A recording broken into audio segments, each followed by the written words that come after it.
Hello everyone, my name is Mohit Bhatia and I welcome you all to this beautiful series of class 9 and 10, and today is a session for class 10. This is the fourth lecture of chapter number 2, work, power and energy. और बच्चों मैं expect करता हूं कि इस lecture पर आने के पहले सबने इसके पीछे के 3 लेक्चर्स देख रखे हो। और भाई क्यों देख के रखना है, अगर इस लेक्चर पर आए हो भाई, आज के लेक्चर में मान लो हम लोग एनर्जी पर बात करने वाले हैं, ठीक है। मैंने एनर्जी का एक हल्का ग्लिम्स पीछे के लेक्चर में भी दे रखा है, और एनर्जी की जब भी बात होती है ना तो हमें वर्क का भी कॉन्सेप्ट पता होना चाहिए, जो कि लेक्चर नंबर 1 और 2 में बताया गया है। तो अगर इस तरह से अगर हम लोग 1, 2, 3 देखे बिना 4 पर आते हैं तो कहीं ना कहीं एक लॉजिकल गैप रहेगा, कंसेप्चुअल एरर आ सकता है, चीज़ें हो सकता है ठीक से रिलेट ना कर पाओ, समझ ना पाओ। तो रिक्वेस्ट रहता है भाई पीछे के लेक्चर्स देख लें। जिन बच्चों ने नहीं देखा है भाई क्या करना है, प्लेलिस्ट पर जाना है, क्लास 10 की एक प्लेलिस्ट है, वहां पर वर्क पावर एनर्जी के पीछे के वीडियोस रखे हुए हैं, जाकर देख सकते हो, ठीक है। बच्चों ये जो सीरीज चल रही है, ये सीरीज हम लोग आईसीएसई के करिकुलम के हिसाब से डिजाइन करके रखे हैं, बट सीबीएसई के बच्चे भी फॉलो कर सकते हैं इसे। जो बच्चे कोई स्टेट बोर्ड के लिए प्रिपेयर कर रहे हैं वो भी फॉलो कर सकते हैं, एनटीएससी या फिर ओलंपियाड के लिए अगर पढ़ रहे हो भाई वो भी फॉलो कर सकते हैं, और फाउंडेशन कोर्सेज जैसे इंजीनियरिंग या मेडिकल की होती है वो सारे बच्चे भी फॉलो कर सकते हैं। हम लोग बहुत कंसेप्चुअली और बहुत फर्स्ट प्रिंसिपल्स पर ध्यान देने वाले हैं इस पूरे सीरीज में। हर चैप्टर के एंड की तरफ हम लोग ट्राई कर रहे हैं कि एक एमसीक्यू सेट हो, जिस तरह का क्वेश्चन ये ओलंपियाड के एग्जाम्स में या फिर एनटीएससी के एग्जाम्स में आता है, वो उस तरह का क्विज भी करने वाले हैं हर चैप्टर के एंड में, ठीक है। और इस वीडियो के एंड में काम करना है सबको भाई। नीचे डिस्क्रिप्शन बॉक्स में एक लिंक दी गई है, उसमें चैप्टर नंबर 1 जो हम लोग ने कंप्लीट कर रखा है, फोर्स, उसका एक टेस्ट रखा हुआ है, 30 क्वेश्चंस का है।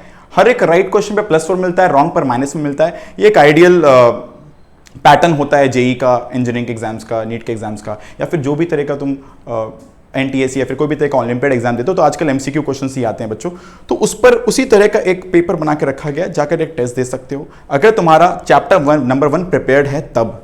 मतलब अगर फोर्स के सारे वीडियोस देख रखे हो, लगभग 4 लेक्चर्स हैं, सारे लेक्चर्स अगर देख रखे हो उसके बाद ही इस टेस्ट को जाके अपेयर करना। जिन बच्चों ने फोर्स कंप्लीट नहीं किया भाई पहले फोर्स कंप्लीट कर लो, फिर वापस आकर इसके डिस्क्रिप्शन बॉक्स में जो लिंक है क्लिक करके जाके टेस्ट दे सकते हो, ठीक है। आई will continue with my lecture number 4, different forms of energy, और मैं एक्सपेक्ट करता हूं सारे बच्चे पेन कॉपी लेकर रेडी होंगे। Let's begin with the session for different forms of energy. तो भाई शुरू करते हैं। सबसे पहली बात, मैकेनिकल एनर्जी क्या होती है। Mechanical energy and it's different form पर बात करने के पहले, मैकेनिकल एनर्जी क्या होती है भाई, इस यहां पर एक वर्ड दिख रहा है मैकेनिक, है ना। मैकेनिक वर्ड आई गेस हम लोग सब ने कई बार कई जगह सुना है। मैकेनिक एक ऐसा मनुष्य होता है जो हमें हमारे बहुत सारे बोलते हैं ना प्रॉब्लम्स को सॉल्व कर देता है। कभी हमारे घर पर अगर कोई एसी, रेफ्रिजरेटर, वॉशिंग मशीन या फिर टीवी, फैन या किसी में भी कोई भी तरह का एरर आता है, कोई भी तरह का प्रॉब्लम आता है, तो हम लोग ऑब्वियसली एक मैकेनिक के पास जाते हैं और उनसे अपना ना ये सारी चीज़ों को रिपेयर करवाते हैं। तो मैकेनिक इज अ पर्सन जिन्हें मशीन्स का नॉलेज होता है ना। उन्हें मशीन्स पर काम करना। तो ऑब्वियसली रेफ्रिजरेटर का मैकेनिक अलग होगा, फैन का मैकेनिक अलग होगा, पर टीवी का मैकेनिक अलग होगा, पर जिससे जिस तरह के मशीन पर काम करना आता है उस हिसाब से उसका वो मैकेनिक होता है। बच्चों अगर हम लोग बात करें, एक और यहां पे शब्द है मैकेनिक्स, तो ये एक ब्रांच है फिजिक्स में। इट इज अ ब्रांच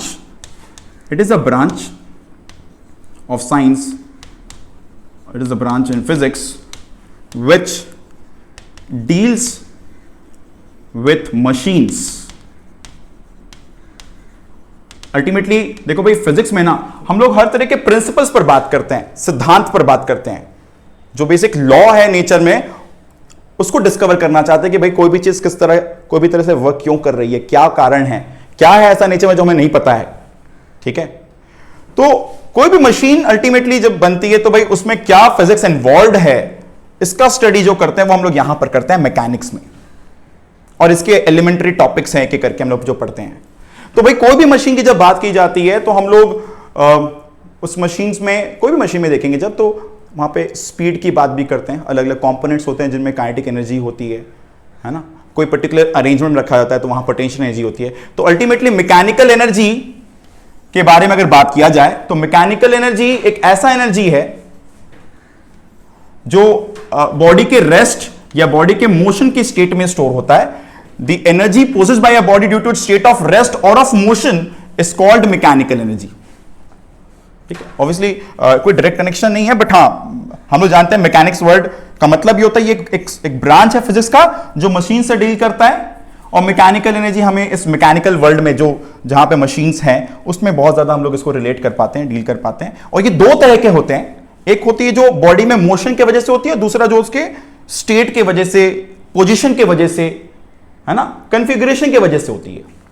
अगर एक एक करके बात करना शुरू करें बच्चों, सबसे पहले मैं यहां पर मैंने कुछ 3 इमेजेस रखे हैं, देख लो। जैसे यहां पे एक मनुष्य है भाई, इस मनुष्य ने यहां पर एक हथौड़ा पकड़ के रखा है, ये हथौड़ा को ऊपर लेके जा रहा है। तो ऑब्वियसली ये हथौड़ा ऊपर कैसे गया, उस आदमी ने वर्क किया। तो अगर वापस एनर्जी का मतलब समझें, जो मैंने पीछे के सेशन में बताया था, energy is capacity of doing work. अगर एक बॉडी में एनर्जी है तो वो आगे चलकर काम कर सकती है। अगर एक बॉडी में अभी एनर्जी है तो वो कुछ देर बाद जब रिक्वायर्ड रहेगा, जब जैसे रिक्वायरमेंट रहेगी, तब वो काम कर सकता है, तब वो वर्क कर सकता है, राइट। तो अगर बात करें इस हथौड़े को कौन ऊपर लेके गया, भाई इस आदमी ने वर्क किया और इस हथौड़े को ऊपर ले गया, और यहां पे वो जो भी वर्क हुआ वो यहां पे स्टोर हो गया एनर्जी के फॉर्म में। किस एनर्जी के फॉर्म में? इस एनर्जी को हम लोग कहते हैं पोटेंशियल एनर्जी। जब वो एक हाइट पर है हथौड़ा, और जैसे से रिलीज करेंगे, रास्ते में जो भी आएगा उसे वो एक फोर्स देगा, और उस फोर्स की वजह से बॉडी डिस्प्लेस करने वाली है बच्चों। तो अल्टीमेटली यहां पर एक वर्क होगा। तो जब वर्क होगा तब होगा, पर अभी क्या है, अभी यहां पोटेंशियल एनर्जी है। भाई मैं कहता हूं अगर कभी किसी बॉडी में एनर्जी है मतलब वो आगे चलकर काम कर सकती है। एनर्जी होना मतलब फ्यूचर में वर्क करने की क्षमता होना। मैं कहता हूं किसी बॉडी में अगर एनर्जी नहीं है मतलब उसमें वर्क करने की क्षमता आगे नहीं है, वो आगे वर्क नहीं कर पाए। हम लोग भाई मेरे बॉडी में एनर्जी नहीं है मतलब हम लोग काम नहीं कर सकते, इन जनरल ऐसी बात होती है ना। तो अगर मैं कहता हूं किसी हथौड़े में एनर्जी है, मतलब क्योंकि ये एक हाइट पर है, हम लोग कहते हैं ये वाली एनर्जी कौन सी एनर्जी है, पोटेंशियल एनर्जी। जैसे ही जाके ये पेग पर गिरती है भाई, ठीक है, जैसे हम लोग हिंदी में कील या प्रेग बोलते हैं, जब इस पर गिरती है तो इस पर एक फोर्स लगता है और ये डिस्प्लेस होता है। तो ऑब्वियसली इस कील पर एक वर्क हुआ। ये वर्क किसकी वजह से हुआ? इस एनर्जी की वजह से हुआ। किस एनर्जी की वजह से? ये हथौड़े में जो भी पोटेंशियल एनर्जी स्टोर हो गई थी। अच्छा, ये पोटेंशियल एनर्जी स्टोर कैसे हुई?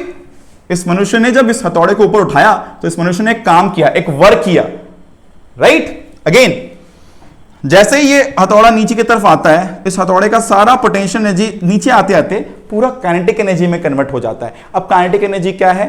वो एनर्जी जो बॉडी के मोशन में स्टोर होती है, ठीक है।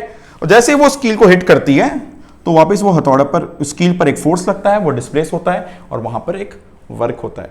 तो भाई अगर किसी भी बॉडी में कोई भी फॉर्म ऑफ एनर्जी है मतलब फ्यूचर में वो हमारे लिए वर्क कर सकता है, राइट। अब एक एक करके ना पोटेंशियल एनर्जी को और फिर काइनेटिक एनर्जी को हम लोग डिटेल करने वाले हैं। आई होप यहां तक में किसी को कोई दिक्कत ना हो, राइट। यहां तक में किसी को कोई दिक्कत नहीं है। मैकेनिकल एनर्जी का 2 part, potential and kinetic. Mechanical energy का मतलब क्या होता है? The energy possessed by body due to its state of rest और ऑफ मोशन। मोशन में होने के वजह से जो मैकेनिकल एनर्जी होती है उसे हम लोग कहते हैं kinetic energy. State of rest में होने की वजह से, एक पर्टिकुलर कंडीशन में रहने की वजह से, जैसे हथौड़ा एक हाइट पर था, है ना, हम लोग कहते हैं यहां पे जो एनर्जी है वो है पोटेंशियल एनर्जी। ओके, तो भाई अगर मैं पोटेंशियल एनर्जी की बात करूं बच्चों, पोटेंशियल एनर्जी के लिए एक और अच्छा अलग से अगर एक टर्म बोला जाए तो it is the energy possessed by a body at rest due to its position और साइज एंड शेप। और इन 3 शब्दों को मिलाकर बच्चों एक शब्द यूज किया जाता है, वो है कॉन्फ़िगरेशन। हम लोग कहते हैं कि अगर किसी बॉडी में पोटेंशियल एनर्जी है, किसी बॉडी में पोटेंशियल एनर्जी है तो मतलब वो किसी भी हालात में रखा हुआ है। जैसे एक स्प्रिंग कंप्रेस स्टेट में ब्लॉक से इस तरह लगा दिया गया है, जैसे ये स्प्रिंग रिलैक्स करना चाह रहा होता है तो वो ब्लॉक को ढकेलता है, धक्का मारता है, राइट। जब वो ब्लॉक आगे बढ़ रही होती है भाई, जब वो ब्लॉक आगे बढ़ रही होती है तो ऑब्वियसली इस ब्लॉक पर स्प्रिंग की वजह से एक वर्क हुआ। क्यों वर्क हुआ? स्प्रिंग डिफॉर्म था और स्प्रिंग रिफॉर्म करना चाह रहा है।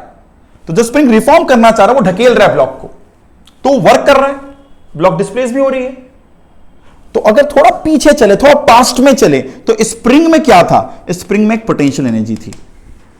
एग्जांपल लेते हैं, यहां पर एक बो में एक एरो लगाया गया है, ठीक है, और हम लोग क्या कर रहे हैं भाई, इस बो को पीछे, इस एरो को पीछे खींच रहे हैं। जब पीछे खींच रहे हैं तो क्या हो रहा है भाई, ये बो डिफॉर्म हो रहा है, डिफॉर्म हो रहा है।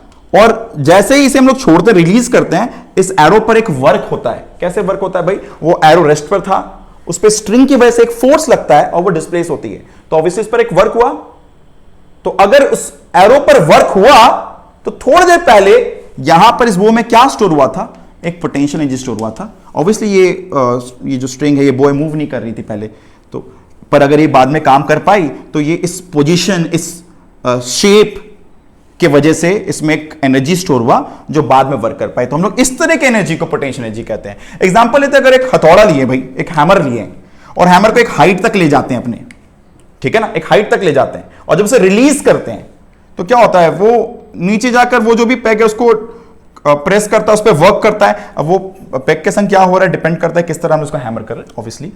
पर ऑब्वियसली क्या हो रहा है, यहां पर इस हैमर की वजह से एक वर्क हो रहा है ना, आगे चलकर। पर अगर वो आगे वर्क कर रहा है तो मतलब अभी क्या है, इसमें एनर्जी है। तो ये हैमर क्या था, कोई मोशन में था नहीं, हैमर एक कंडीशन पर था, एक स्टेट पर था, एक कॉन्फ़िगरेशन पे था, एक पोजीशन पर था, राइट। हम लोग कहते हैं इस हैमर में पोटेंशियल एनर्जी है। आगे बात करते हैं यहाँ पे एक सिंपल, अगर मान लो तुम लोग निको पार्क जाते हो, एसएल वर्ल्ड जाते हो, कोई भी इस तरह का झूला को देखते हो, तो जब ये किसी हाइट पर होती है भाई, जब ये किसी हाइट पर होती है और जैसे उस हाइट से वो उतरती है तो भाई जरूर रास्ता में आएगा, उसको धकेलता हुआ ले जाएगा वो। मतलब इसमें काम, ये इसने आगे चल के वर्क किया, आगे चल के काम किया भाई। तो अभी क्या है, इसमें अभी एनर्जी है। कौन सी एनर्जी है, ये एनर्जी बिकॉज ऑफ उस हाइट की वजह से है, उस पोजीशन की वजह से है ना, उस पोजीशन की वजह से हम लोग इसे कहते हैं पोटेंशियल एनर्जी। तो बच्चों पोटेंशियल एनर्जी ना तीन तरह की होती है, प्राइमरीली तीन तरह की पोटेंशियल एनर्जी है ऑल इन ऑल। पहली है, first is gravitational potential energy, first is gravitational potential energy, second is elastic potential energy, and third one is electric और इलेक्ट्रोस्टैटिक पोटेंशियल एनर्जी, जिसमें से इलेक्ट्रिक पोटेंशियल एनर्जी पर बात हम लोग अभी इस स्टैंडर्ड पर नहीं करने वाले, हम लोग क्लास 12 में करते हैं इस पर बात। ग्रेविटेशनल और इलास्टिक पर बात हम लोग अभी करने वाले हैं, जिसमें से ग्रेविटेशन के बारे में मैंने एग्जांपल जो दिया, जैसे ये हैमर वाला एग्जांपल था, ये मैंने जो झूला का एग्जांपल दिया भाई, ये जो मैंने हम लोग एक राइड का एग्जांपल ले रहे हैं, है ना, एक राइड का जो एग्जांपल ले रहे हैं, यहां पर क्या हुआ, एक हाइट पर था भाई, है ना, तो ग्रेविटेशनल इफेक्ट की वजह से, ग्रेविटेशनल फील्ड की वजह से वो नीचे जाना चाहता है, तो वापस इसे कहते हैं ग्रेविटेशनल पोटेंशियल एनर्जी। कोई हैमर एक हाइट पर है, ठीक है, तो ऑब्वियसली वो जब रिलीज किया तो नीचे जा रहा है, तो ये भी ग्रेविटी की वजह से होता है, ग्रेविटेशनल पोटेंशियल एनर्जी। यहां पर ये जब लोग स्ट्रिंग को पीछे खींच रहे हैं तो ये डिफॉर्म हो रहा है ना, ये डिफॉर्म हो रहा है, राइट, ये डिफॉर्म हो रहा है, और जब छोड़ देंगे तो ये वापस रिफॉर्म हो जा रहा है, राइट। यहां पर एनर्जी जो है उसे हम लोग कहते हैं इलास्टिक पोटेंशियल एनर्जी। मैंने जो स्प्रिंग ब्लॉक का एग्जांपल दिया वो भी इलास्टिक पोटेंशियल एनर्जी का एग्जांपल है। अगर एनर्जी की बात जब भी करते हो बच्चों तो दिखेगा कि थोड़ी देर बाद ही ना उसमें वर्क करने की क्षमता है, मतलब जब उसे मौका मिलेगा। पर अभी अगर हम लोग बात करें तो उसमें क्या है, उसमें एनर्जी है, और वो एनर्जी अगर उसके पोजीशन की वजह से है या उस शेप के वजह से है, जैसे यहां पर हो रहा है ना, यहां पे शेप की वजह से हो रहा है, राइट, तो हम लोग कहेंगे यहां पर क्या है भाई, यहां पर पोटेंशियल एनर्जी की बात हो रही है। तीन तरह के हैं, ग्रेविटेशन, इलास्टिक एंड इलेक्ट्रिक, जिसमें से हम लोग ज्यादातर बातें ग्रेविटेशन इलास्टिक पे करेंगे, उसमें भी ज्यादा हम लोग की प्रायोरिटी अभी के स्टैंडर्ड में ग्रेविटेशन पर रहने वाली है। मैं टॉपिक को आगे बढ़ाऊं, ग्रेविटेशन पोटेंशियल को और लेकर मैं डिटेल करूं उसके पहले मैं एक और छोटा सा एग्जांपल देना चाहूंगा। हम लोग जब भी अपने आसपास कोई भी बॉडी को एक हाइट से जब रिलीज करते हैं बच्चों, जब भी कोई बॉडी को हाइट से रिलीज करते हैं, एग्जाम्पल लो, मैंने अगर यहां पर इस रिमोट को रिलीज किया, राइट, मैंने इस रिमोट को साइड से रिलीज किया, तो जब इस रिमोट को हम लोग रिलीज कर रहे हैं और ये रिमोट नीचे जा रही है, तो हम लोग यहां पे दो तरीके से एक्सप्लेन कर सकते हैं कि रिमोट नीचे क्यों जा रही है। एक तो बोल सकते हैं कि ऑब्वियसली यहां पर ग्रेविटेशनल फोर्स लग रहा है ना, अर्थ हर चीज को नीचे तरफ अट्रैक्ट करता है, राइट। एक ये भी तो बोल सकते हैं ना कि जब वो रिमोट एक हाइट पर है तो वो हायर पोटेंशियल एनर्जी पर है, और जब वो नीचे जाती है तो उसका पोटेंशियल एनर्जी लो होता है। हम लोग जानते हैं बॉडी चाहता है कि लोअर पोटेंशियल एनर्जी की तरफ मूव करे, तो ये एक और तरह का एक्सप्लेनेशन हो गया। हम लोग इस चैप्टर में एनर्जी के टर्म्स में इन चीजों को एक्सप्लेन करने वाले हैं। मेरी बात समझ में आ रहा है? मैं बोलता हूं जब भी हम लोग इस रिमोट को छोड़ते ही नीचे जा रहा है, क्यों जा रहा है? या तो फोर्स काम कर रहा है, इस तरह बोल सकते हो, या obviously everybody want to attain a state of lower potential energy, lower potential energy state attain करना चाहती है बॉडी, इसलिए वो नीचे जा रही है, ठीक है।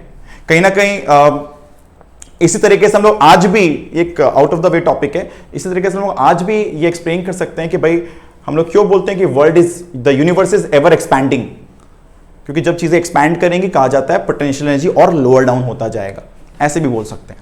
ठीक है, ऑब्वियसली और भी तरीका है बताने का इस बात को, बट अभी हम लोग समझ सकते हैं कि पोटेंशियल एनर्जी होना मतलब उस पोजीशन में होने की वजह से या उस शेप में होने की वजह से बॉडी में एक एबिलिटी आ जाता है वर्क करने का, इसे कहते हैं potential energy. It is the energy possessed by a body by virtue of its position, size or shape, or you can just also define that it is the energy possessed by a body by virtue of its configuration or position, right? ऐसे यहां पर ये धनुष का जो shape हुआ है ना, spring block का जो मैंने एग्जांपल दिया, जिसमें हम लोग ज्यादातर डिटेल फॉर्मूला वाइज बात करें तो हम लोग पोटेंशियल एनर्जी पे करने वाले बच्चों, हम लोग यू से डिनोट करते हैं, यू से डिनोट करते हैं हम लोग पोटेंशियल एनर्जी को, you stands for potential energy. हम लोग इस फॉर्मूला को डिराइव करेंगे थोड़ी देर में, पर इसके पहले अगर मैं बात करूं एक और तरह का पोटेंशियल एनर्जी है, ये तो फॉर्मूला हो गया ग्रेविटेशन पोटेंशियल एनर्जी का। जब भी कोई बॉडी एक हाइट पर होती है बच्चों, कोई बॉडी एक हाइट पर है और इसका मास अगर m है तो इसमें जो एनर्जी स्टोर्ड है उसका फॉर्मूला है mgh। एक छोटा सा नोट मैं करवाना चाहूंगा, ये एक्चुअली में ग्रेविटेशनल पोटेंशियल एनर्जी नहीं है, ये है रिलेटिव ग्रेविटेशनल पोटेंशियल एनर्जी। मतलब बच्चों ये पोटेंशियल एनर्जी हम लोग अर्थ के सरफेस के से नाप रहे हैं। मैं कहता हूं जब कभी कोई बॉडी, कोई पत्थर भी तुम अगर रास्ते में देखते हो ना, जो पड़ा होता है जमीन पर, कोई गाड़ी पड़ा हुआ है अर्थ के सरफेस पर, उन सब में पोटेंशियल एनर्जी है, उन हर एक बॉडी में पोटेंशियल एनर्जी है बच्चों। अब ये कैसे पूछ रहे हो, ये कैसे हुआ, क्या हुआ, इस पर हम लोग अभी ज्यादा बात नहीं करेंगे, बट मैं इतना बोलना चाहूंगा कि जो भी चीज अर्थ पे रखी हुई है ना वो अर्थ से बंधी हुई है, कोई भी तरीके से अर्थ से कनेक्टेड है, बंधा हुआ है अर्थ से, हम लोग कहेंगे उस बॉडी में ऑब्वियसली पोटेंशियल एनर्जी है। पर जब तुम इसे यहां से ऊपर लेके जाते हो तो इसके रेस्पेक्ट में यहां से यहां पे कितना पोटेंशियल एनर्जी एक्स्ट्रा है, mgh। तो बच्चों mgh एक्चुअली में किताबों में लिखा होता है पोटेंशियल एनर्जी का फॉर्मूला है, बट एक्चुअली में it is relative potential energy respect to earth surface, respect to earth surface, जहां पर m is the mass of the body, g is gravity. Earth पर g की वैल्यू एग्जैक्टली बोला जाए तो लगभग 9.8 मीटर पर सेकंड स्क्वायर होती है, पर हमने उसको अप्रोक्सीमेट करके बात करते हैं 10 मीटर पर सेकंड स्क्वायर की, अप्रोक्सीमेट करके बात करते हैं मैक्सिमम टाइम 10 मीटर पर सेकंड स्क्वायर, राइट, फाइन। तो एक और फॉर्मूला है, वो है इलास्टिक पोटेंशियल एनर्जी का, ईपी, इलेक्ट्रिक नहीं, इलास्टिक पोटेंशियल एनर्जी। इसका बच्चों फॉर्मूला होता है हाफ के एक्स स्क्वायर, जहां पर हाफ तो एक कांस्टेंट है, के होता है इलास्टिक कांस्टेंट।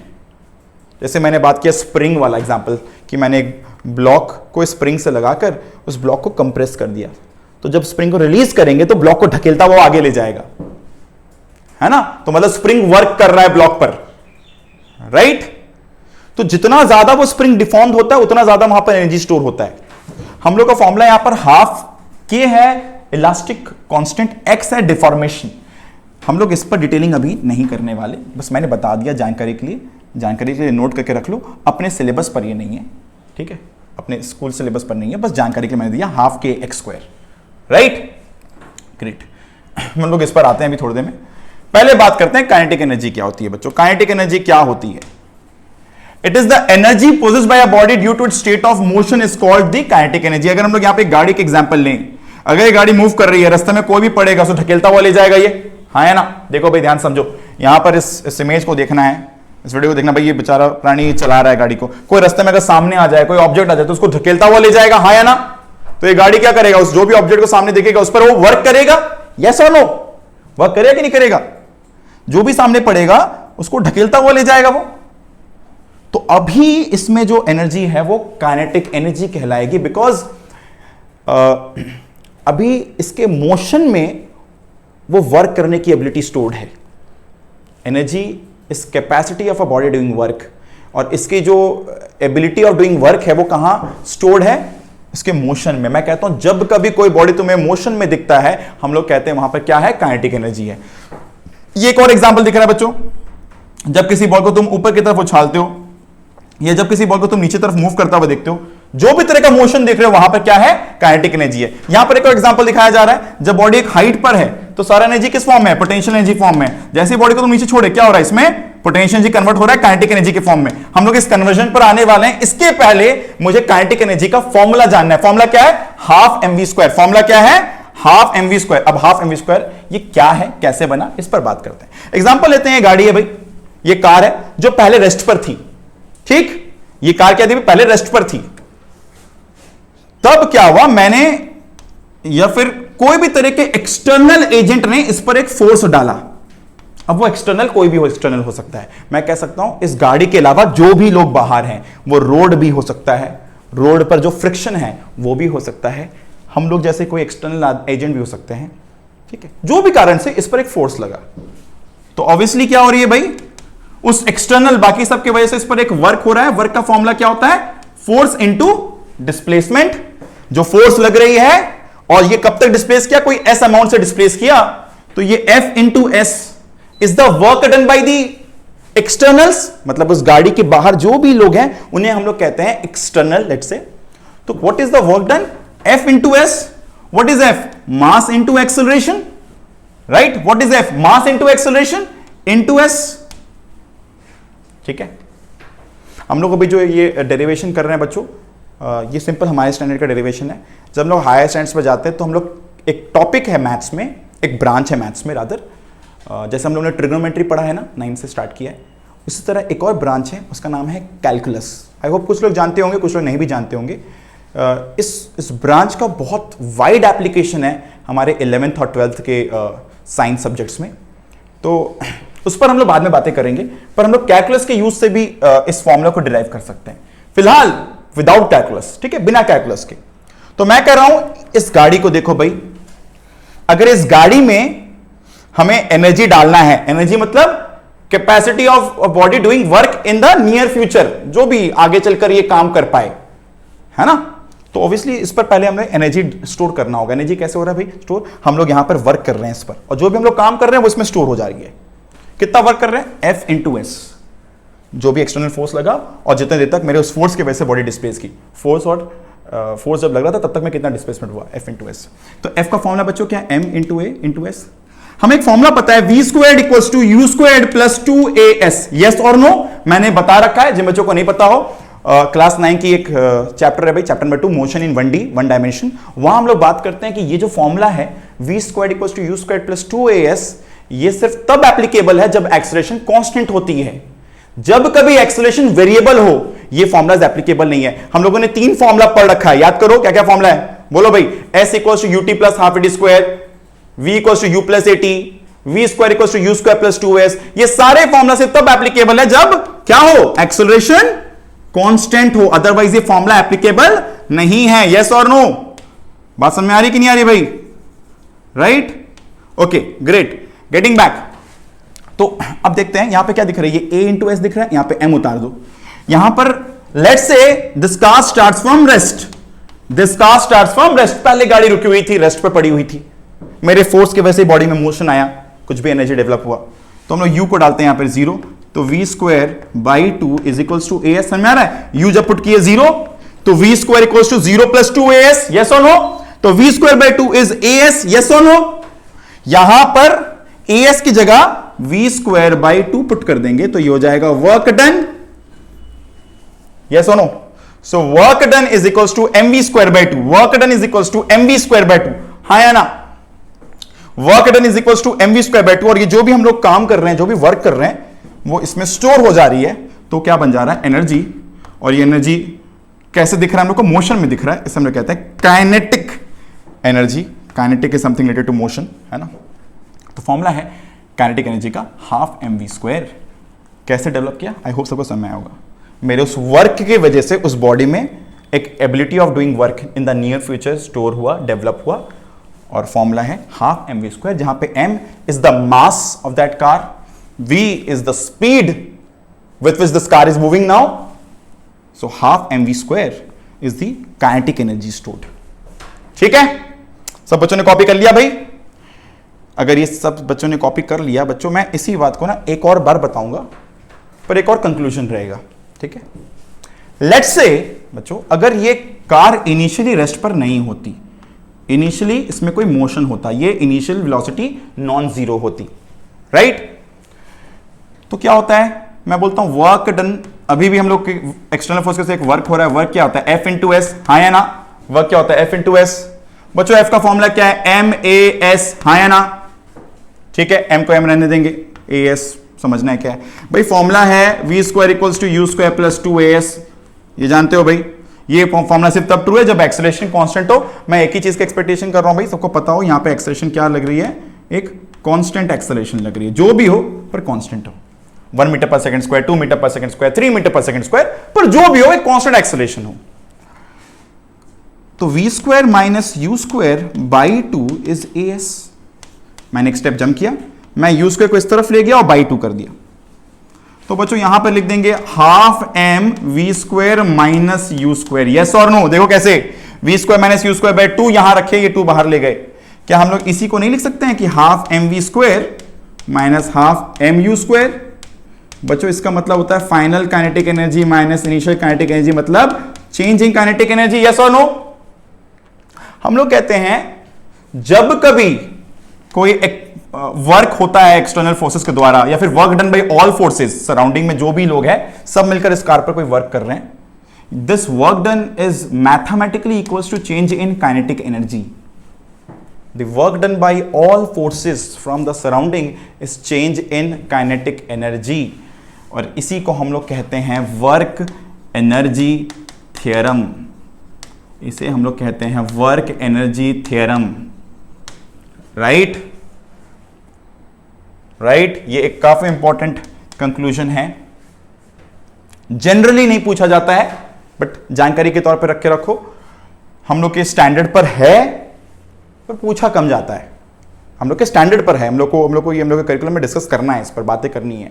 मैं कहता हूं जब कभी कोई बॉडी, कोई ऑब्जेक्ट पर सराउंडिंग कोई फोर्स दे रही है और कोई वर्क हो रहा है, तो work done by all forces is equals to changing kinetic energy, net changing kinetic energy of the body। पहले मान लो कोई काइनेटिक एनर्जी थी अगर हाफ mv स्क्वायर, अगर वो हाफ mv स्क्वायर हो गई, तो ये जो चेंज ऑफ काइनेटिक एनर्जी आया बच्चों, ये किसकी वजह से आया, जो हम लोगों ने काम किया, हम लोगों ने वर्क किया, हम लोगों ने वर्क करके इसमें और एनर्जी डाल दिया और स्टोर कर दिया, यस और नो। क्या सारी बातें क्लियर है भाई सबको, ठीक है भाई। काइनेटिक एनर्जी 3 तरह की होती है, सब लोग डायग्राम देख सकते हैं भाई, 3 तरह की काइनेटिक एनर्जी मैंने ट्राई किया, 3 तरह के एग्जांपल्स बोर्ड पर देख पाओ।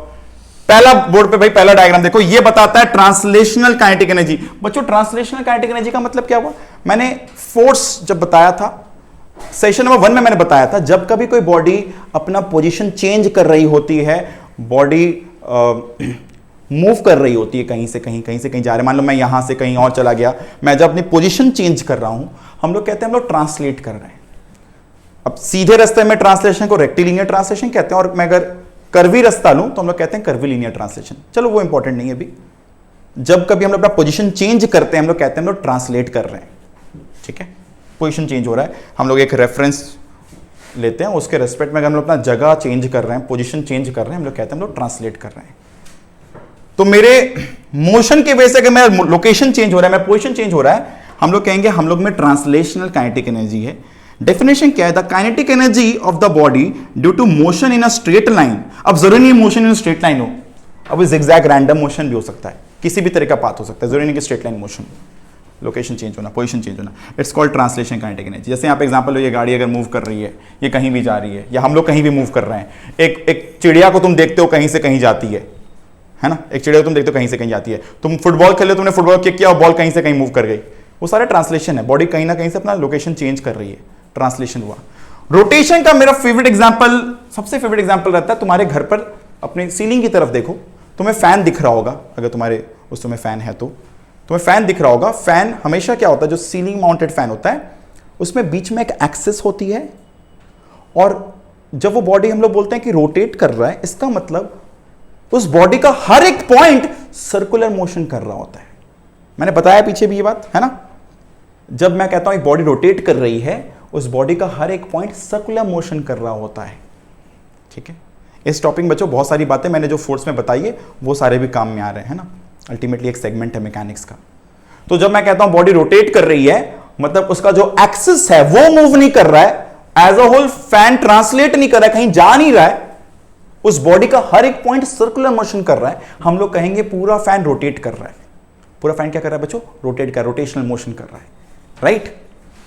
हम लोग ये चीज और एक जगह देख सकते हैं। एग्जाम्पल लो, तुम्हारे गाड़ी का जो टायर है, चक्का है, वो कहीं पर कोई गड्ढे में फंस गया, ठीक है, और मडी है, तो हम लोग एक्सीलेटर दे रहे हैं, चक्का को घुमा के निकालना चाह रहे हैं बाहर, पर वो चक्का वहीं पे घूमे जा रहा है, आगे बढ़ नहीं पा रहा है, वो घूमे जा रहा है। हम लोग कह सकते हैं इसमें क्या कर रहा है भाई? चक्का रोटेशन कर रहा है, पर ट्रांसलेट नहीं कर पा रहा, आगे नहीं बढ़ पा रहा है। रोटेट कर रहा है अपने वो सेंटर के अबाउट, वो घूम रहा है, हर एक पॉइंट से सर्कुलर मोशन कर रहा है, पर आगे नहीं बढ़ रहा है। यहां पर रोटेशन हो रही है, राइट? तो रोटेशनल जो इस समय एनर्जी है बच्चों, उसे हम लोग कहते हैं रोटेशनल काइनेटिक एनर्जी। भाई जब कभी बॉडी कोई बॉडी मोशन में होती है, हम लोग वहां पे कहते हैं काइनेटिक एनर्जी है। काइनेटिक एनर्जी 3 तरह की हो सकती है। बॉडी डिसलोकेट करे, अपना जगह पोजीशन चेंज करे, ट्रांसलेशनल। बॉडी रोटेट करे, हम लोग बोलेंगे वहां पे है रोटेशनल काइनेटिक एनर्जी, है ना? The kinetic energy of a body due to rotational motion, इसको रोटेशनल काइनेटिक एनर्जी। और बच्चों हर एक बॉडी में बहुत सारे मॉलिक्यूल्स होते हैं, है ना? वो मॉलिक्यूल्स अपने एक पोजीशन के अबाउट वाइब्रेट कर रहे होते हैं। तुम सब बताओ, तुम कोई भी एक रॉड को इमेजिन करो, उस रॉड के अंदर सोचो बहुत सारे मॉलिक्यूल्स साइड बाय साइड लगे हुए हैं, वहां पे हर एक मॉलिक्यूल अपने एक पोजीशन के अबाउट ना वाइब्रेट लगातार कर रहा होता है। हम लोग कहते हैं उस मॉलिक्यूल में क्या है? वाइब्रेशनल काइनेटिक एनर्जी है, ठीक है? वाइब्रेशन तुम और भी बहुत जगह इमेजिन कर सकते हो। किसी को लगे कि और कहां कहां होती है तो भाई कमेंट में बताना, मैं उस पर आगे बात करता हूं, ठीक है? तो वाइब्रेशनल काइनेटिक एनर्जी क्या है? The kinetic energy of the body due to its vibration. Again vibration भी तो एक मोशन है, रोटेशन भी एक मोशन है, ट्रांसलेशन भी एक मोशन है। तो बच्चों 3 तरह के काइनेटिक एनर्जी होते हैं, translational, rotational and vibrational kinetic energy, right? मैं एक काम करना चाहूंगा, मैं काइनेटिक एनर्जी मैंने सीखा, काइनेटिक एनर्जी का फॉर्मूला क्या है बच्चों? फिर जनरल फॉर्मूला जो हमें काम में आएगा स्टैंडर्ड पर, वो एक ही है। वो क्या है? Half mv²। हम लोग के स्टैंडर्ड में बच्चों सिर्फ ट्रांसलेशनल काइनेटिक एनर्जी पे ज्यादा बात करना है। ये जो इसका फॉर्मूला है वो है हाफ mv²। रोटेशन काइनेटिक का फॉर्मूला हम लोग क्लास 11th में पढ़ते हैं। फॉर्मूला होता है हाफ I ω², जहां पे I stands for moment of inertia and omega stands for angular velocity. अब ये सब क्या है इस पर मैं बात अभी नहीं करूंगा, ये 11th के स्टैंडर्ड में बात होती है। मैंने एक टर्म भले बता दिया। तो हम लोग डिटेल करने वाले हैं सिर्फ ट्रांसलेशनल काइनेटिक एनर्जी पर, ना रोटेशन में बात करते हैं ज्यादा, ना वाइब्रेशन में बात करते हैं। पर मैं कहता हूं जब कभी कहीं पर मोशन दिखे, वहां पर जो एनर्जी है वो कौन सी एनर्जी है बच्चों? काइनेटिक एनर्जी होती है, राइट? ग्रेट। नाउ अब हमें ट्राई करना है यहां पर एक इंपॉर्टेंट रिलेशन को ऑब्टेन करने का, ठीक है? यहां बच्चों दिख रहा है कि जब कभी एक बॉडी एक हाइट से रिलीज की जा रही है, जब कभी एक बॉडी एक हाइट से रिलीज की जा रही है, ठीक है, मान लो ये हाइट h है। अच्छा, जब ये हाइट h पर है तो इसमें क्या है? सारा एनर्जी पोटेंशियल एनर्जी है। कौन सा, कितना है ये? mgh, ठीक है? हम लोग के लेवल पर ग्रेविटेशन पोटेंशियल का सिर्फ बात होता है। और अर्थ के सरफेस अगर ये h के हाइट पर है और इसका मास अगर m है, तो यहां पर जो एनर्जी स्टोर होती है बच्चों वो क्या है? mgh, right? नाउ अभी सारी एनर्जी पोटेंशियल एनर्जी है बच्चों, पूरा कितना? mgh। काइनेटिक एनर्जी कितनी है बच्चों यहां पर? 0, right? Kinetic energy here is 0। Ball अब नीचे आया, कितना नीचे आया? लेट्स से x अमाउंट से नीचे गिरा, फ्री फॉल हो रहा है। एक बात ध्यान रखना, मैं ये सारी बातें तब कर रहा हूं जब आसपास में कोई भी तरह का एयर फ्रिक्शन या एयर ड्रैग नहीं है। अब ये एयर फ्रिक्शन या एयर ड्रैग क्या होता है? सबसे आसान तरीका होता है, तुम अगर कभी किसी ट्रेन में आगे जा रहे हो, ट्रेन में बैठे हो, ट्रेन से तुम अपना हाथ हल्का बाहर निकालते हो, तुम्हारे हाथ पे धक्का लगता है पीछे तरफ, है ना? वो एक एयर ड्रैग ही है। तुम गाड़ी में बैठे, तुम गाड़ी से आगे जा रहे हो, तुम अगर हाथ बाहर निकालो, तुम्हारे हाथ धक्का लगता है पीछे तरफ, वो एयर ड्रैग या फिर एयर फ्रिक्शन ही है, ठीक है? तो यहां पे कोई भी तरह का फ्रिक्शनल एयर फ्रिक्शन नहीं है एटलीस्ट। तो जब बॉडी यहां से x हाइट तक नीचे आई, तो बच्चों यहां पे स्पीड कितना होगा? क्या लिखेंगे? v² is equals to u² plus 2as। यहां पर s कितना है? x। स्टार्टिंग स्पीड कितनी थी? 0। ये स्टार्ट करता है ना रेस्ट से। हाईएस्ट मोस्ट पॉइंट बच्चों रेस्ट था, हाईएस्ट मोस्ट पॉइंट से बात कर रहे हैं, दिख रहा है हाईएस्ट मोस्ट पॉइंट, वेलोसिटी 0। तो v² कितना हो जाएगा? 2gx। तो बच्चों इस हाइट पर काइनेटिक एनर्जी कितनी है? हाफ m v² की वैल्यू कितनी? 2gx। पुट करो, हाफ m 2gx, 2 कैंसिल, बन गया mgx। यस और नो? भाई जिन्हें दिक्कत हो रहा है भाई इन लोग स्लो डाउन कर सकते हैं, है ना, वीडियो को स्लो डाउन कर सकते हो, अगर नहीं समझ में आ रहा है स्पीड अप भी कर सकते हो, साथ साथ फॉलो करते चलें, सब लोग नोट करते चले सारी बातों को, है ना, please copy down everything that we are talking about here. Kinetic energy is half mv squared, so v square is what 2gx, यहां पुट करेंगे 2 cancel, mgx is the kinetic energy at this point of, at this position rather. What is the potential energy right now at this position? भाई what is this height? This is h minus x. कैसे? अगर पूरा h है, ये x है, तो ये height कितनी होगी? h minus x. What is the formula? m g h minus x. हाँ या ना? बच्चों सम अप करते हैं, टोटल एनर्जी आएगी m g h minus x plus m g x, m g x plus m g h minus m g x, simplify करेंगे बचेगा m g h is the total energy, is the total energy, kinetic plus potential. Yes or no? Yes or no? तो भाई highest point पर भी total energy कितनी थी? mgh, total मतलब total mechanical energy. इस साइड पर भी mgh। अगर यहां बात करते हैं इस पॉइंट पर, जस्ट ये नीचे हिट कर रहा है ग्राउंड को, इस समय बच्चों पोटेंशियल एनर्जी कितनी है? 0, बिकॉज हाइट 0 है। What is kinetic energy? Half m v square, and what is v square now? अगर यहां पे यह हाइट x था, अब यहां पे कितना हो जाएगा? x जगह पूरा h हो जाएगा, this will be half m 2gh, 2 cancel, क्या बचा? mgh, yes or no? mgh, yes or no? हाँ या ना भाई? Right? So at this position again total energy is mgh, so you can see that there is always conservation of energy. Highest point पे सारा energy potential energy बन जाता है। देखो बॉल जो ऊपर गया पोटेंशियल एनर्जी हाई हो गया, नीचे आ रहा है पोटेंशियल लोएस्ट हो गया। Highest potential energy, lowest potential energy, highest potential energy, lowest potential energy. Body पर जा पोटेंशियल एनर्जी घट रहा है, नीचे आ रहा तो काइनेटिक एनर्जी बढ़ रहा है, ऊपर जा रहा तो पोटेंशियल एनर्जी बढ़ रहा है, नीचे आ रहा तो काइनेटिक एनर्जी बढ़ रहा है, बिकॉज ऊपर जा रहा तो हाइट बढ़ रहा है, नीचे आ रहा तो क्या हो रहा है? स्पीड बढ़ रहा है। स्पीड बढ़ना मतलब मोशन बढ़ना, काइनेटिक एनर्जी बढ़ना। ऊपर जाना तो मतलब हाइट बढ़ना, मतलब पोटेंशियल एनर्जी बढ़ना। यस और नो? फॉर्मूला क्लियर है भाई सबको? फॉर्मूला भाई mgh for potential energy and for kinetic energy formula is half mv square. हम लोग जनरली u से डिनोट करते हैं पोटेंशियल एनर्जी को, या फिर बहुत सारे किताब में pe से भी डिनोट करते हैं। जब कुछ ना मेंशन हो बच्चों, बाई स्टैंडर्ड हम लोग ग्रेविटेशनल पोटेंशियल एनर्जी की बात करते हैं। हालांकि 3 तरह के पोटेंशियल एनर्जी पूरे हम लोग के सिलेबस में है। प्राइमरीली बातें हम लोग के स्टैंडर्ड में ग्रेविटेशनल पोटेंशियल एनर्जी पर होती है। राइट? क्या सारी बातें क्लियर है भाई? फिर हम लोगों ने समझा कि मैकेनिकल एनर्जी क्या होता है, ये 2 तरह का होता है, काइनेटिक एंड पोटेंशियल। हम लोगों ने समझा भाई पोटेंशियल एनर्जी के एग्जांपल्स क्या क्या होते हैं। हम लोगों ने समझा कि 3 तरह के पोटेंशियल एनर्जी, इसमें हम लोग बात सिर्फ कर रहे हैं ग्रेविटेशन पर, और फॉर्मूला है mgh। मैंने ये भी बताया कि ये रिलेटिव पोटेंशियल एनर्जी है respect to earth surface. Otherwise हर एक ऑब्जेक्ट जो अर्थ पर है उन सब में पोटेंशियल एनर्जी होती है बच्चों। राइट? मैंने फिर बात किया काइनेटिक एनर्जी, हर वो बॉडी जो मोशन में दिख रही है तुम्हें, हर वो बॉडी जो मोशन में दिख रही है कभी भी, उस हर मूविंग बॉडी में एक एनर्जी होता है, उसे हम लोग कहते हैं काइनेटिक एनर्जी। तो ये भी, इसमें भी वर्क करने की एबिलिटी होती है। राइट? 3 तरह के kinetic energy, translational, rotational and vibrational. हम लोग जनरली ट्रांसलेशन पे बात करते हैं। ओके, और भी क्या क्या फॉर्म्स ऑफ एनर्जी है बच्चों? पहला है एक हीट एनर्जी है। हम लोग ये हीट एनर्जी को ऑब्वियसली प्रोड्यूस कर सकते हैं purposely by burning coal, oil, wood और एनी गैस, है ना। गैस वाली बात तो सबको समझ में आती है भाई। आजकल बहुत सारे ऑटोज और बहुत सारे सीएनजी इंजन वाले व्हीकल्स आ गए हैं, है ना, जो अल्टीमेटली गैस की वजह से कंबशन प्रोसेस करवाते हैं अंदर, जिससे जो हीट होता है उसी की वजह से वो बाद में मैकेनिकल फॉर्म में कन्वर्ट करके गाड़ी को मूव कराया जाता है। राइट? हम लोग ये सारी बातें जान रहे हैं। हम लोग ये भी समझ रहे हैं कि हम लोग हीट एनर्जी हर जगह प्रोड्यूस करता हुआ देख पाते हैं। इवन हम लोग जब हाथ को रब कर रहे हैं तभी भी हीट एनर्जी बन रही है। तो heat is again a form of energy.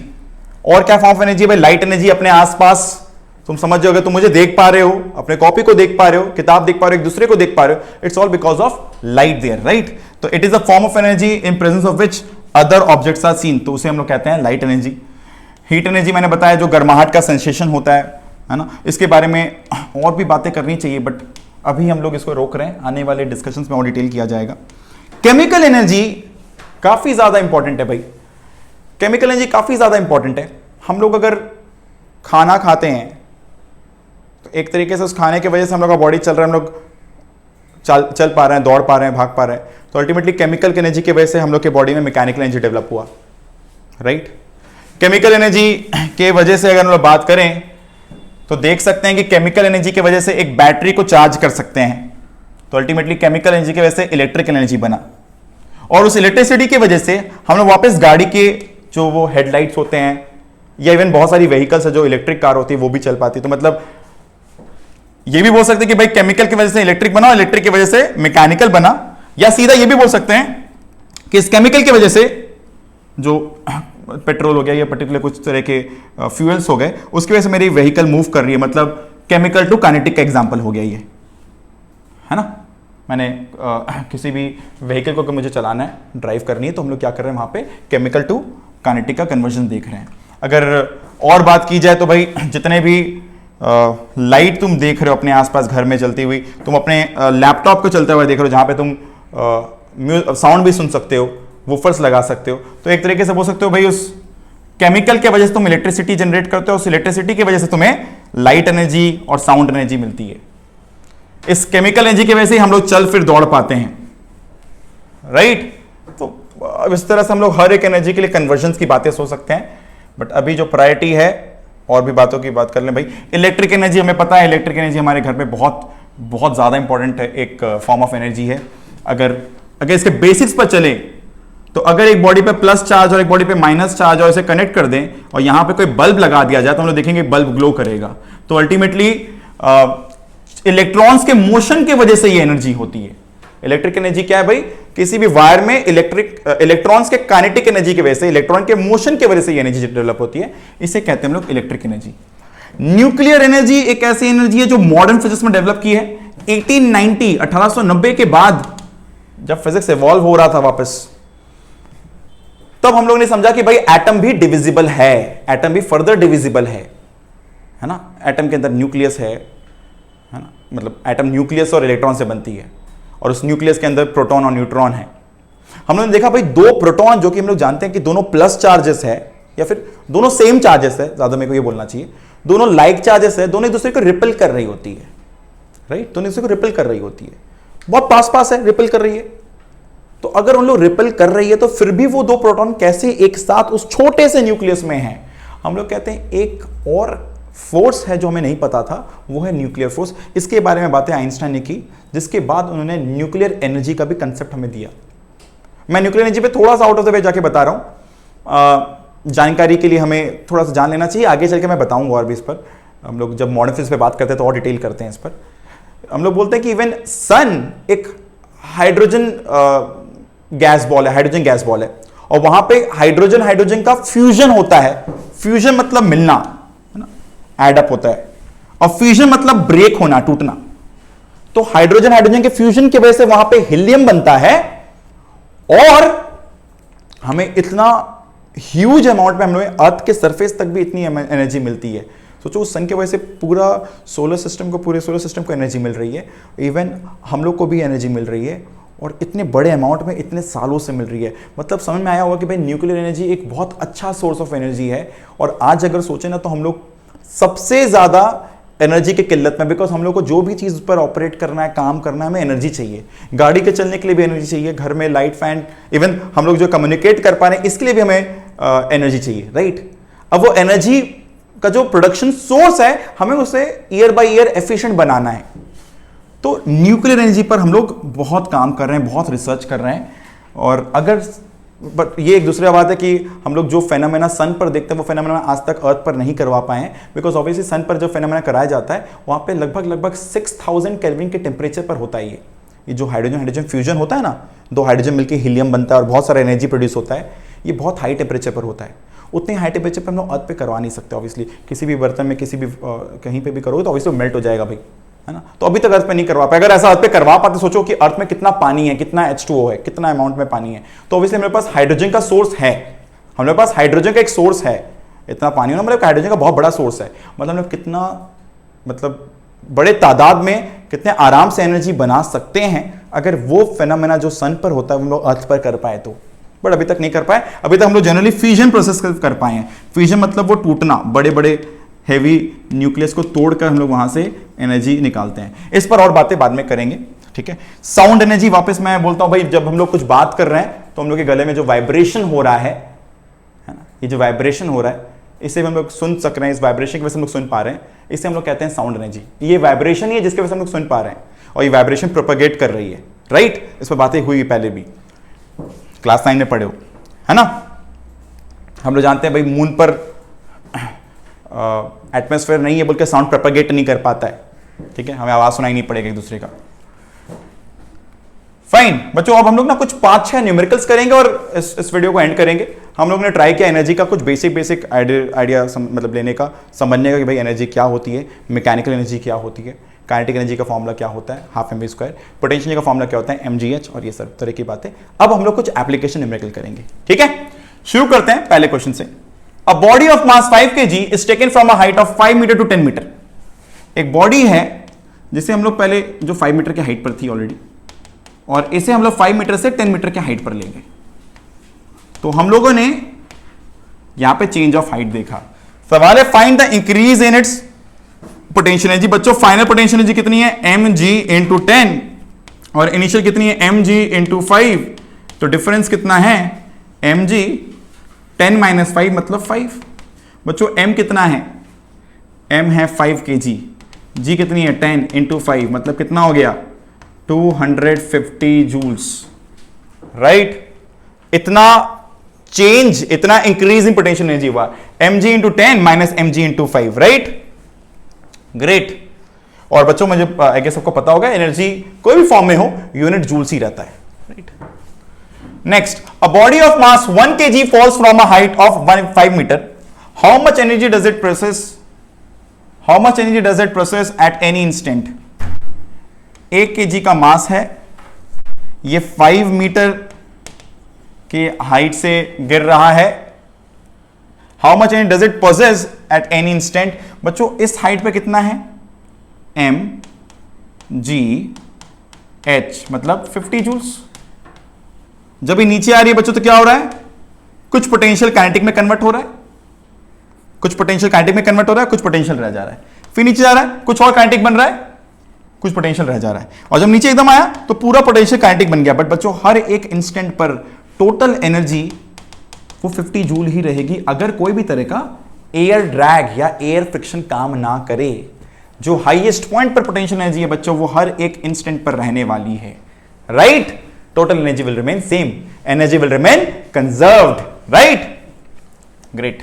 Next question, a block of mass 30 kg is pulled by up a slope with a constant speed by applying a force of 200 Newton parallel to the slope। बच्चों एक इस तरह से बताया गया, यहां diagram missing है शायद, ये AB है, this is if I am not wrong शायद ये 3 मीटर्स है और ये 1.5 मीटर है, राइट।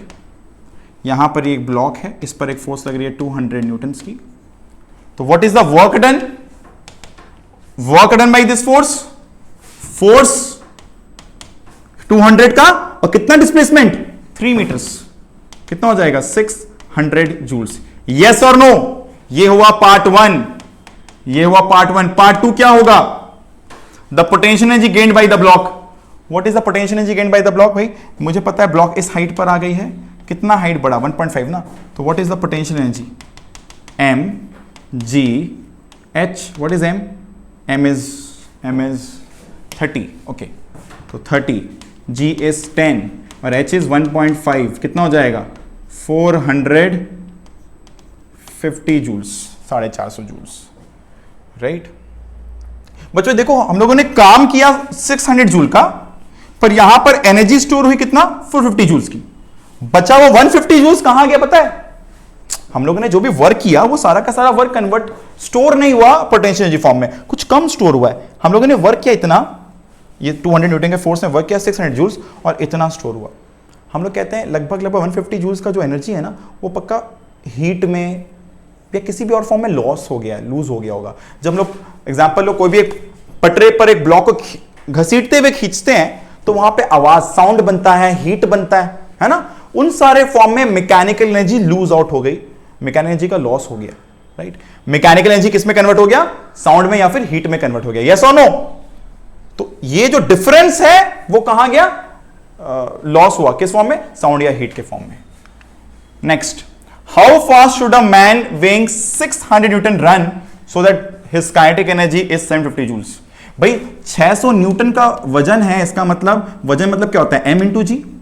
अगर mg है 600, g मुझे पता है 10 है, तो 0 0 कैंसिल, m कितना होगा 60 kg।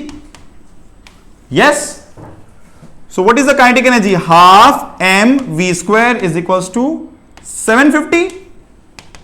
तो हाफ की जगह हाफ, m की जगह 30, हमें निकालना है v 750, इधर 0 0 कैंसिल, ये हो जाएगा v is equals to root over 75 into 2/3।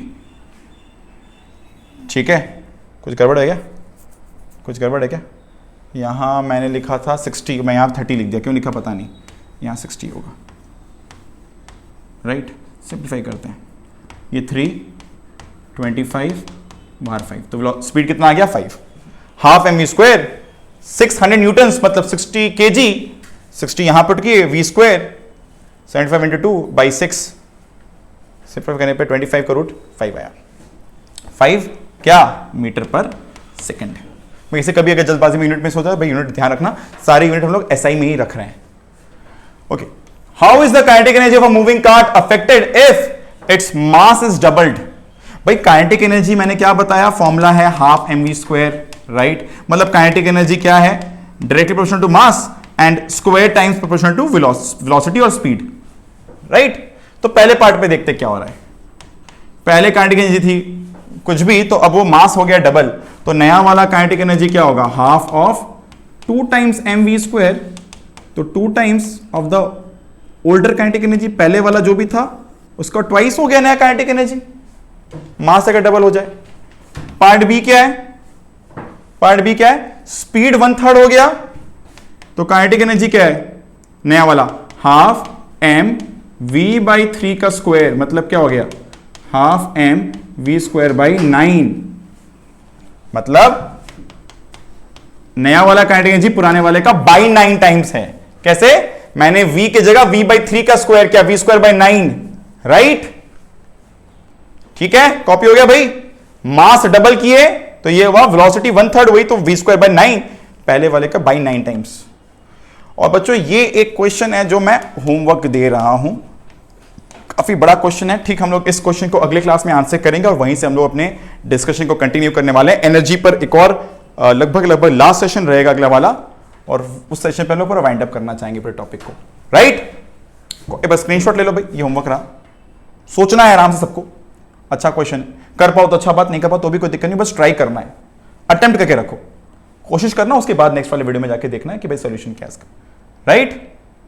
तो भाई हम लोग ने ट्राई किया समझने का कि काइनेटिक एनर्जी क्या होती है, काइनेटिक एनर्जी क्या होती है, पोटेंशियल एनर्जी क्या होती है, मैकेनिकल एनर्जी क्या होती है, इन सारी बातों को हम लोग ने ट्राई किया समझने का। हम लोग ने डिफरेंट फॉर्म्स ऑफ एनर्जी देखे और कुछ एप्लीकेशन न्यूमेरिकल भी किया, राइट। हम लोग आज इस सेशन को यहीं पर एंड करने जा रहे हैं। इस वीडियो को आराम से देख लो भाई, सारी बढ़िया सी चीज़ों को नोट करो। अगर हम लोग का फोर्स कंप्लीट है, फोर्स की प्रिपरेशन हो रखी है, तो वीडियो के एंड में डिस्क्रिप्शन बॉक्स में जाके एक लिंक मिलेगा, उस लिंक पर क्लिक करके जाकर टेस्ट दे सकते हो। ठीक है, फोर्स पर टेस्ट है, अगर फोर्स कंप्लीट है तभी जाके देना टेस्ट, नहीं तो बाद में जब प्रिपेयर हो जाए तभी जाके टेस्ट दो, टेस्ट को बर्बाद मत करना। ठीक है, this much for today, keep watching, keep learning, will meet you again in my next session. Thank you, bye bye, see you.